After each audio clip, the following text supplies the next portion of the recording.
Welcome back to Stuff About Tutorial. Today we are talking about how to send videos on WhatsApp. Why would you want to know how to send videos on WhatsApp? Well, maybe it is your first time using WhatsApp and not sure how to send videos on WhatsApp.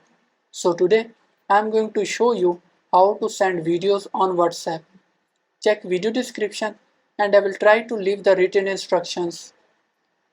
Sending videos on WhatsApp is quite simple and the process is easy to do. First of all, open WhatsApp. Now you are seeing camera icon at the top. You can send videos from there as well.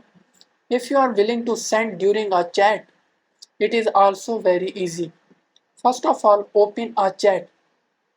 Now you are seeing camera icon at the bottom right side. Click on it. Now select a video. Click on send icon. Your video will be delivered. There you go. If you wanted to know how to send videos on WhatsApp, that is the easiest way I know how. If you know another way, to leave a comment below. Be sure to subscribe for more videos.